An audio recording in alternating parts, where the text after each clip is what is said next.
It's truly sad to know that when people are suffering and they're at their most vulnerable, they have a tendency to blame themselves, to feel like something's wrong with them, to really beat themselves up when they're down. And it's so common with so many people I speak to feel like something is fundamentally wrong with themselves. The way they act out, the way they lash out, maybe, the things they do, the addictions they have, it's all, they put it on themselves. And obviously we have to take accountability, but at the same time, we are not in those ruts of thinking, addictions, behaviors, self-annihilation. It's not a mistake. It's not just happened to you out of nowhere. You didn't have a supportive, loving upbringing where someone truly saw you and wanted to know you and understand you and help you and guide you. And then all of a sudden you've fallen into these behaviors. You feel broken because when you're a small child and you're growing up in an environment where nobody cares to know you, nobody cares to guide you or support you or know who you are.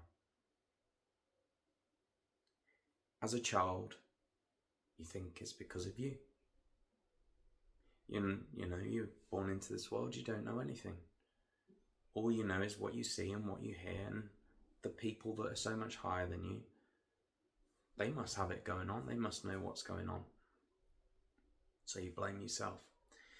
And if that feeling is chronic inside yourself, that something's wrong with me, why would you expect to thrive in life? Why would you expect to be happy in life going on? And let's be honest, this society isn't without its major flaws. And not only that, is that if you feel isolated and you feel hurt and that something's wrong with you, and you go about life and you see people seemingly getting on with it and being normal, you feel isolated. You feel disconnected from the world. And it's only going to reinforce how you feel in this world, feel like an alien, feel like something's wrong with you. And you're going to drive into behaviors that, addictions and stuff.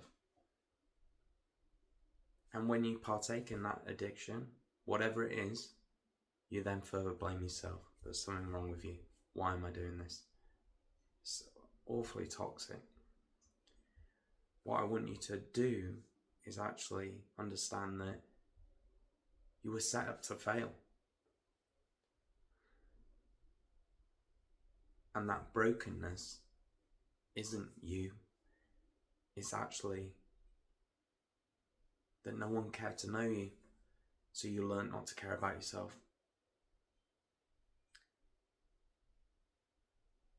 If your feelings weren't valid growing up, why would you validate them? As a young child, why would you feel the need to know how you feel? In the very beginning, if you say you're a baby and your parents decided that they're going to make you cry it out, you're going to cry it out, we're going to put you in a separate room as soon as you get back from the hospital, and we're going to leave you to cry so that you understand that nobody's coming. All right? What does that baby learn? That expressing myself and feeling these emotions, nobody's here, nobody cares. It's all on their terms. And these acts that happen to these children shape them as a person and shape their life. And they go on to blame themselves. There's something wrong with me. I'm broken. I can't just put up with what everyone gives me. And these feelings as a child don't dissipate. They don't disappear. They reside inside you. And because they're so chronic, you get so used to them that you don't know any any difference. It becomes the norm. And you have these feelings of overwhelming feelings of uncomfortability, anxiety, all these different things. And because it's so long ago, you don't even know the origin. You look around you, and let's say you sat in a nice room and you've got a steady job, or whatever it is, you look around you and go, there is no reason for me to feel like this. There must be something wrong with me. But these feelings didn't originate today. They originated in your past. And they could be, it could have been something that happened as a child. Maybe you were heavily neglected as a child, as a baby. Maybe your cries weren't met consistently and chronically. And these all have impacts on how we develop as human beings. If you were to take a plant that needed lots of sun to grow and you stuck it in a cupboard, would you take that plant out and say, what a shit plant? Look, it can't grow, there's something wrong with it, the seed's flawed. Or would you say, the circumstances that seed was put in were not optimal for its healthy growth? And this is exactly what happens with us as human beings. And it's really sad to know that everyone I've spoke to blame themselves. So understand, if you feel broken, if you feel lost, if you feel at rock bottom, I felt like that way. Specifically 2012, 2013, I was really broken as a person. If you feel like that,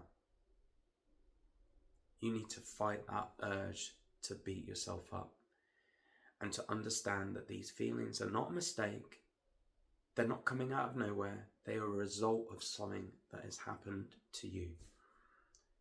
And what has happened to you has nothing to do with you. It's just, unfortunately, whatever's happened, you've not been able to deal with. You've not had a connection in life. You've not had a parent. You've not had some guidance. You've had nothing. So it's gone inward. And you can't blame yourself for that. Now, if you find yourself in a situation where your feelings are so overwhelming, understand that those feelings are coming from a place of hurt in the past. That's all it is. It's an emotional flashback. And when you understand that, and those feelings hit you, those overwhelming feelings hit you, and you start to understand what it was that was missing from your childhood and the way you grew up and your parents, whatever it is, and understand they are waves from the past. They're still resonating inside you.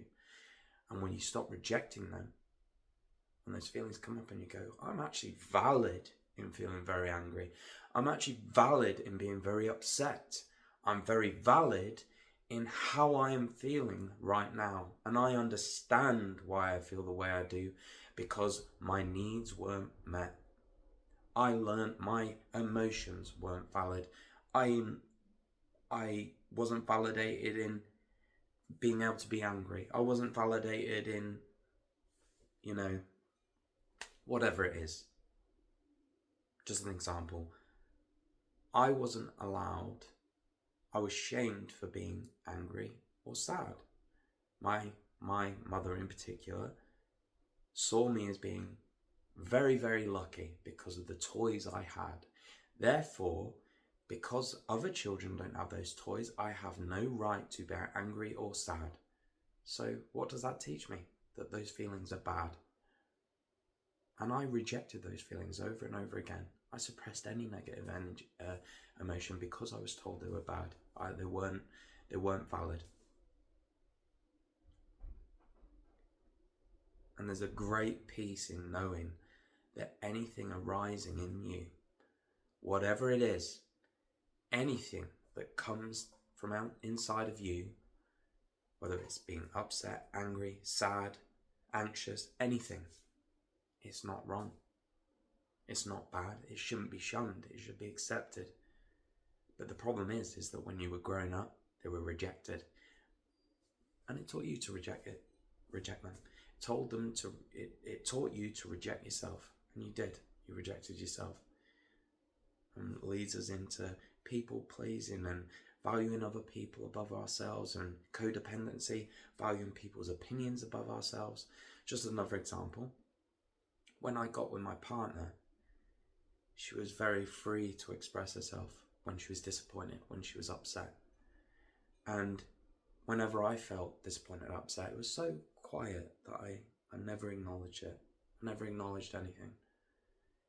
And when I finally had the courage to go, you know, I feel a bit upset right now.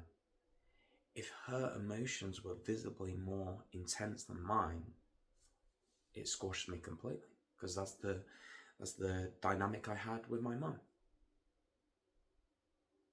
We have to understand this. We have to understand ourselves and give ourselves compassion to know that we are the way we are because of what's happened to us. There's no other reason. And don't blame yourself.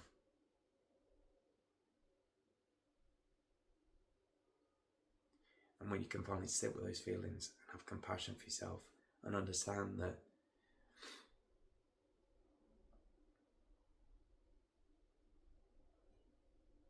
it's not your fault.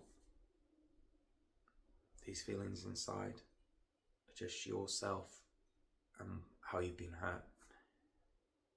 And at first, it's really painful, really, really painful. But as you go on and you have that compassion for yourself and you let those feelings be and you validate those feelings, it starts to ease off. Since I did that video and it really blew up, it had 80,000 views. It's really sad to know how much pain and suffering there is in the world,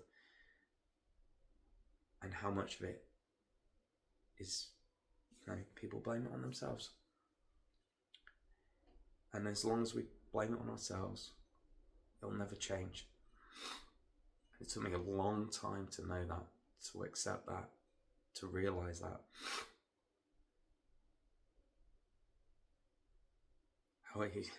How you expect to thrive in a society that doesn't give you the basic needs in the beginning and doesn't acknowledge anything going forward? It's a crazy world, crazy world. And what's even more crazy is that I can do a video like that and it have 80,000 views in, 10 days, let's say. Yet you will barely ever find this type of conversation happening anywhere you go. Some people go their entire lives without having a conversation like this. And that's truly sad. And that's what I hope to change. We need to get this out on the table. We need to talk about things. We need to understand our feelings and emotions so that they can process, so we can get on with our lives. Really thank you. Really, really big thanks for watching, everybody. I'll see you next video.